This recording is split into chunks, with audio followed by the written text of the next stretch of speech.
Good morning everyone. Welcome to my YouTube channel. Today I will explain one of the most important definition of public administration given by F.N. Nigro. So first let's understand the meaning of public administration. It is made up of two words, public and administration. Public means government and administration means management the affair of government. Government के affair को manage करना. I hope you must be clear about meaning of public administration. Now we will move to the F.N. Nigro definition.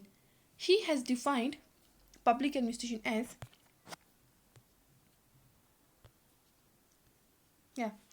public administration is a cooperative group effort in a public setting. एक cooperative group effort होना चाहिए, सभी का मिलकर एक effort होना चाहिए public setting में. Cover all the three branches. Government की तीनों ब्रांचेस को कवर करना है, एग्जीक्यूटिव, लेजिस्लेटिव एंड जुडिशियल. ठीक है. थर्ड है has an important role in the formulation of public policy. Public policy को फॉर्मुलेट करने में इंपॉर्टेंट रोल प्ले करना. Is different in significant ways from private administration. तो प्राइवेट से ऑब्वियसली डिफरेंट होगा क्योंकि गवर्नमेंट के अलग हैं वेज, प्राइवेट के अलग हैं. But is closely associated with numerous private group. Closely associated है न्यूमरस प्राइवेट ग्रुप के साथ क्योंकि गवर्नमेंट का सोल पर्पस ही है कम्युनिटी को सर्विस प्रोवाइड करवाना. इसीलिए इसके जो काम करने के तरीके हैं वो तो अलग हैं, लेकिन ये प्राइवेट ग्रुप के साथ एसोसिएटेड है. तो अब हम अपने क्वेश्चन पे मूव करते हैं. आई होप कि आपको समझ आ गया होगा. आज का क्वेश्चन है according to F.N. Nigro public administration. F.N. Nigro के अकॉर्डिंग पब्लिक एडमिनिस्ट्रेशन क्या है उसके बारे में हमें करेक्ट स्टेटमेंट बतानी है. ठीक है. तो फर्स्ट पॉइंट है cover only the executive branch. क्या हमने ऐसा पढ़ा है कि एग्जीक्यूटिव ब्रांच को ही कवर करना है? हमने तो पढ़ा था लेजिस्लेटिव, एग्जीक्यूटिव एंड जुडिशियल सबको ही कवर करना है. इसलिए फर्स्ट स्टेटमेंट हमारी रॉन्ग हो जाती है. हमें करेक्ट फाइंड आउट करनी है, इसलिए 1 भी गया एंड 1 भी गया. ठीक है. एलिमिनेशन मेथड से हमने दोनों को एलिमिनेट कर दिया.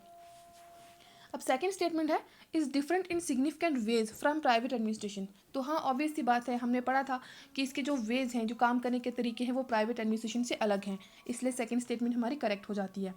थर्ड में पढ़ेंगे हम is a cooperative group effort. तो हमने ये भी पढ़ा था कि मिल के काम करना है, कॉपरेटिव ग्रुप एफर्ट होना चाहिए पब्लिक सेटिंग में. तो ये दोनों स्टेटमेंट ठीक है. तो अब हमने देखना है सेकंड एंड थर्ड किस में है. तो सेकंड एंड थर्ड इसमें है, इसमें नहीं है, इसलिए ये ऑप्शन हमारा एलिमिनेट हो जाता है. वैसे तो हमारा करेक्ट आंसर ये हो जाएगा, बट फिर भी हम इसको पूरा पढ़ेंगे.